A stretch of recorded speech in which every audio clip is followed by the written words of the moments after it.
Sports Card Radio fans, Merry Christmas, Happy New Year. Hopefully you guys are having a wonderful day out there. A little rainy out here in California, but hey, we're out here on the golf course. Could be a lot worse. I want to kick things off. Let's talk about Sports Card Investor. A lot of you are probably aware of him here on YouTube. Maybe a fan of his channel, maybe a subscriber of his channel. I've certainly watched some of his videos as well, so we'll start right there. I find his videos entertaining. I find his videos very watchable. Not necessarily the most unique format, but certainly something that I think is a positive for the hobby in terms of the content he's regularly producing, and certainly has garnered enough attention and enough fans and enough subscribers that it's a net positive likely for the hobby. But that's kind of where it ends a little bit with Sports Card Investor. I think he fits into this hobby very well. There's a large segment of this hobby, not necessarily you viewing this, because the viewers and the fans of our channel tend to be a little bit more sophisticated, a little bit more independent, a little bit more free thinking. But there's a large segment of the hobby that is not free thinking, that needs somebody to tell them what the grade of the card is, what to buy. Can't tell me how many times I've been on Twitter and I've seen people post pictures of them standing in Walmart, and they stand in front of the card aisle and they're like, what should I buy? And it's like, you know, that's like me going to the Rolex shop and asking you guys which one I should buy, or going to the car dealership and asking you, should I get the 4-cylinder or the 6-cylinder?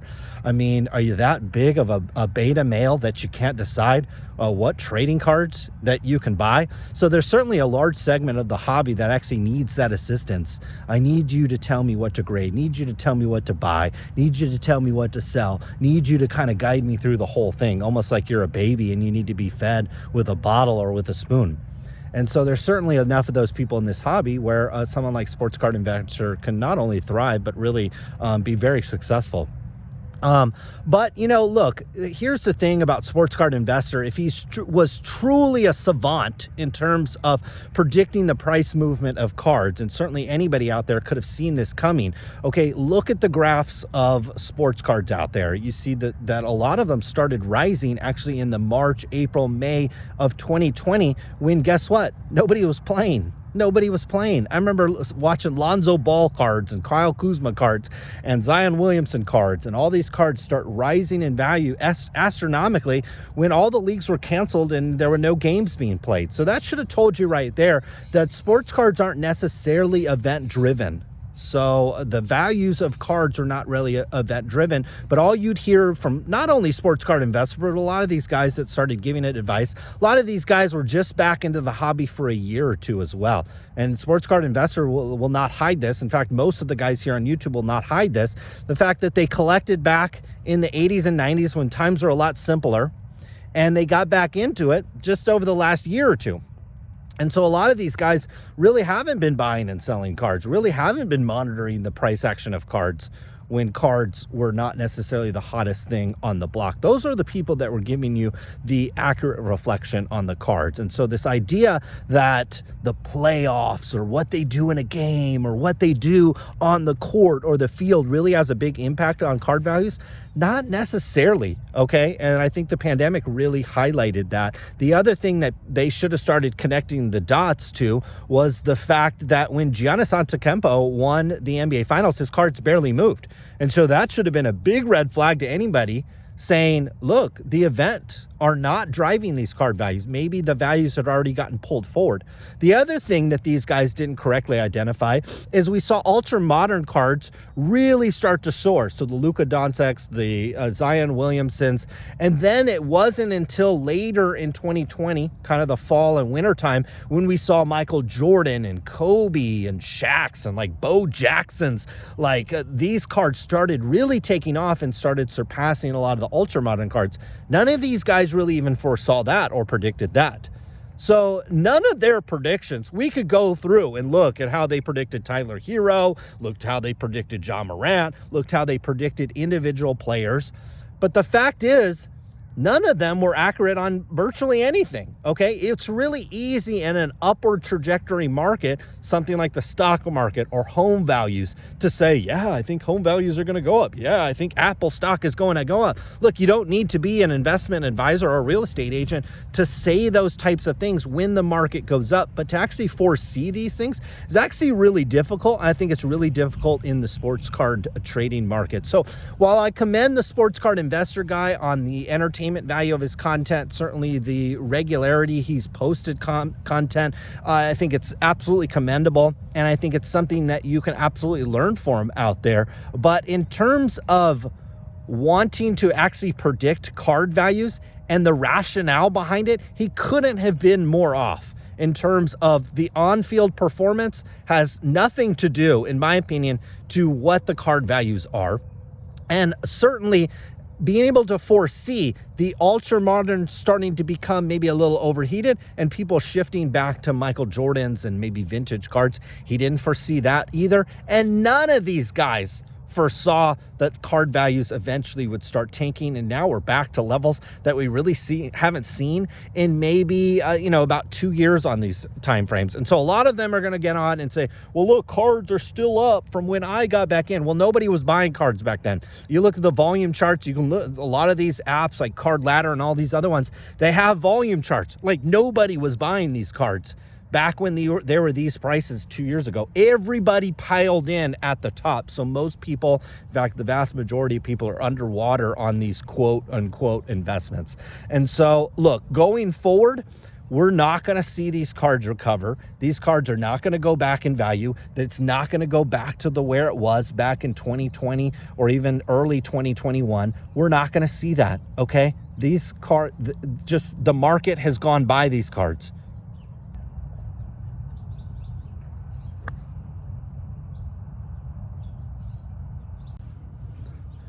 So Tracy Hackler left Panini, and it has us thinking about where these companies are headed, because I think if Panini was still headed in the right direction, Tracy would just keep collecting his salary, and quite frankly, maybe a case or two of product every year is kind of a bonus, and he'd stick it out and keep going. Here's the deal with these companies, and I've seen a lot of people argue, well, they're going to lose basketball, but they still have UFC.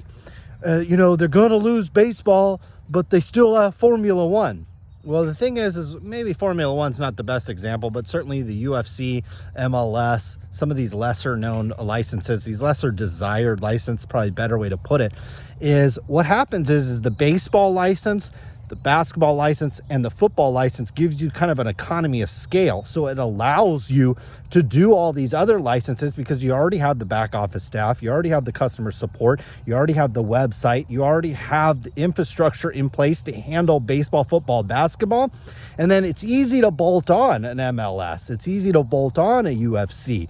Those aren't major profit centers. Those have never been major profit centers. That's why those licenses, it's like a ring around the rosy. Those things constantly get passed around, and nobody really wants to hold on to those because they don't really generate a lot of profits. So we're really going to see this year a couple things out of the manufacturers. Number one, the era of making a ton of money on these trading card products from an unopened perspective, from a group breaking perspective, that era is absolutely gone and dead and over. Okay, the era of getting a case of Prism dropped onto your door and it being like a $10,000 bill, those days are over. These companies have learned their lesson. Fanatics taught them a lesson and told you can't run your business that way, otherwise you get the license swooped on you.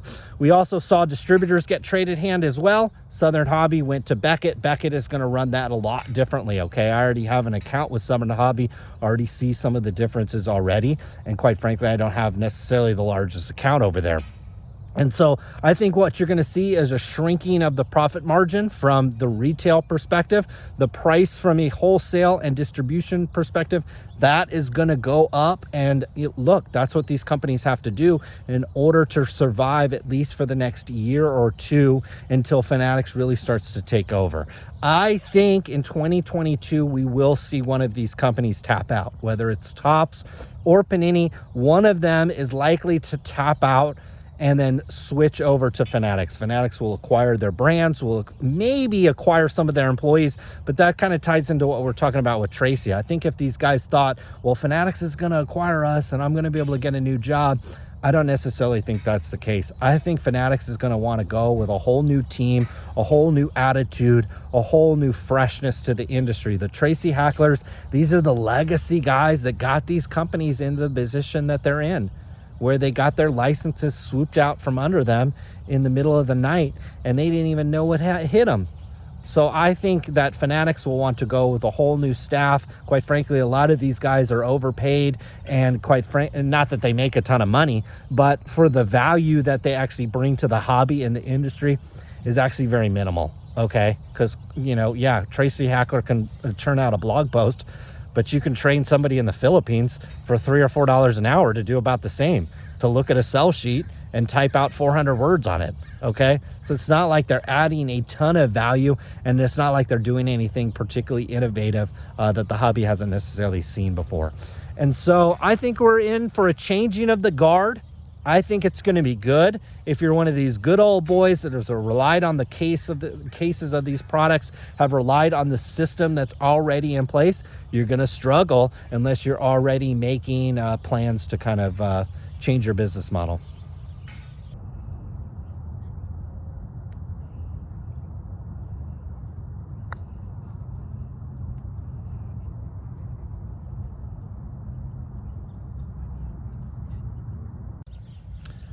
So a lot of people wonder if, I'm actually actively buying cards, if I'm actively trading cards. Right now, I'm not.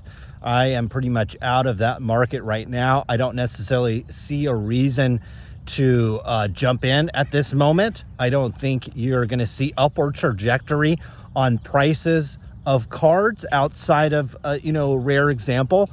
Certainly when you look at baseball, there's certainly some unknowns there in terms of prospects, in terms of players, maybe getting in new situations, better situations, maybe taking a little juice or something like that, and really improving their performance year over year. So certainly you could see some price improvement there, but you're gambling there. I mean, you might as well go speculate in other markets that, like the stock market or maybe like real estate market, where you have better odds of accurately predicting that type of thing. I think if you're trying to prospect or do something like that, I think you're more or less gambling. You might as well try something else that has a higher probability of success. But here's what I see is I actually see modern cards especially, and even like the Jordans and stuff like that. I would anticipate the price of those cards continuing to go down through the first half of next year. It will be telling more or less in the summertime of next year. We're talking about 2022. If prices have not stabilized by then, I would be, number one, I'd be a little surprised. And number two, I'd be a little concerned that basically a lot of the new money that came into the hobby over the last, call it year and a half, 2 years, have completely gotten flushed out and it completely basically bored with the hobby, and they basically have moved on. But if we see prices start to stabilize, and I think you really need to look at, the Lukas, the Zions, that era of card that was really overhyped and overpriced. If those prices if you see them start to flatline, that actually will be a very, very good thing. I don't anticipate us to flatline and then go back up anytime soon, but just a flatline on those cards absolutely will be a good thing. Now, if we do get Fanatics taking over one of these brands, which I actually would anticipate sometime in the upcoming year, what I would anticipate their strategy being is they're going to come out with mass-produced sets. They're going to want to come out with cards that are available everywhere and available all the time. Kind of like if you need a pair of Nikes, if you need, like cards are not a luxury item, okay? If I wanted a Louis Vuitton bag for my wife, I could find that, okay? If I wanted a Rolex, not necessarily directly from them, I can buy one of those watches for not necessarily way above retail. And so I would actually anticipate that Fanatics comes out with sets that are available all the time, mass market stuff. That is what's going to be available to you, the breaker, to you, the hobbyist.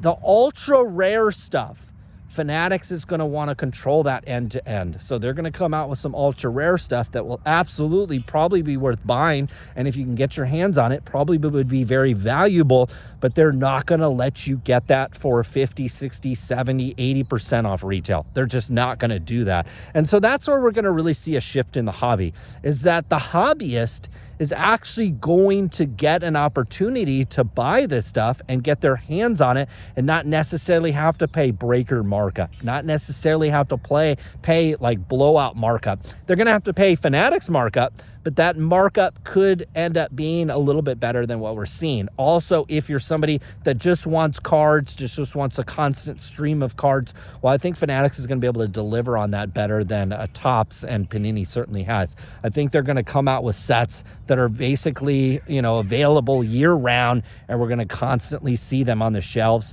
And that should make the market, I think, stabilize a little bit. And eventually we might see, with the right dynamics and the right supply being pushed out into the market, actual rookie cards and modern cards that are actually worth collecting. Okay, I don't think over the last 2 years these cards have been worth collecting. That's why I haven't, you know, you don't see me on the channel showing off my cards. They're not worth collecting. They're way too easy to get. Okay, whereas you see me showing Rolex watches, go try to buy one. Go try to buy one at retail. Go try to find one, okay? They're actually pretty tough to get, especially the good ones, okay? That's why I've shifted my attention to those types of things. And look, maybe Fanatics does a good job at making these cards at least seem a little bit more rare. And certainly maybe some of the higher end ones, some of the more premium sets, maybe they actually are rare. And maybe it actually will worth buying. And we'll see what materializes there. But happy holidays. And we'll see you in the new year.